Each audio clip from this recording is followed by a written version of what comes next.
Okay, what has just happened? This has been the craziest offseason ever.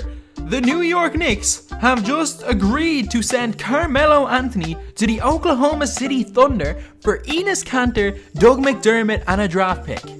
In what is arguably weird, it's just weird. I don't even know what I'm going to say about this, but it's just weird because you've got, fair enough, you've got Westbrook who's ball dominant. To an extent, Paul George is ball dominant, and Melo is one of the most ball-dominant players in basketball. What's going to happen? There's one basketball to share around.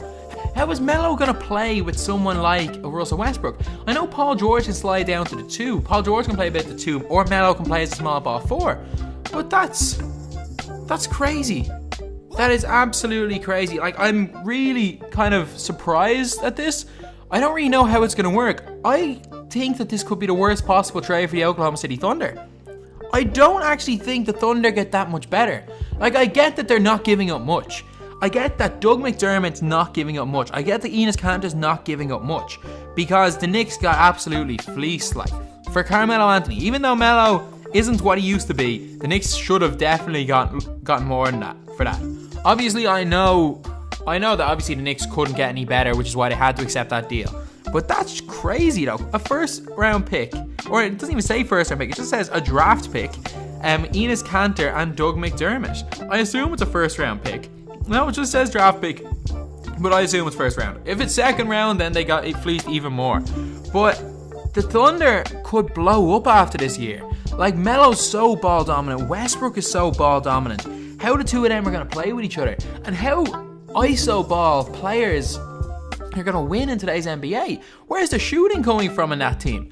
Does Melo want to be a spot-up shooter? Does Paul George want to be a spot-up shooter? Paul George is now going to be the third option. I don't think he wants to be anywhere where he's a third option, especially a third option in a team that's not going to win. This team is not going to come close to the Golden State Warriors. So, it's a confusing trade. Why the Thunder push for it? A perfect situation for Melo wouldn't be the Houston Rockets. A perfect situation would have been the Portland Trail Blazers. You've got a spot-up shooter in CJ McCollum. You've got Melo as an ISO scorer, and you've got Lillard. That would have been a perfect situation. But where he's gone to the Thunder, it's a team that's not going to win. And it's crazy. Like, I'm just in shock on both sides. Why the Thunder would trade for him? Well, the Thunder gave up nothing, so the possibility that Melo could work out is probably worth it. But, like, from the Thunder's perspective, Paul George doesn't want to be a third option, especially if they lose. Paul George can leave after this year. At least if the Thunder, which they were going to be anyway, is like the 5th or 4th seeds, at least if Paul George is the second option, he might think, okay, maybe we can make something here. Paul George will be the third option on a team that's going to be at best the 4th seeds in the Western Conference. That's even less of an incentive for him to stay.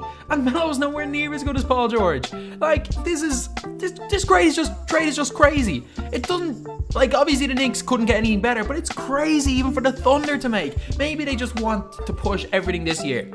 Maybe the Thunder know Westbrook's gone, they know Paul George is gone, and they just want to take a risk for a chance of winning this 1 year so that they might stay.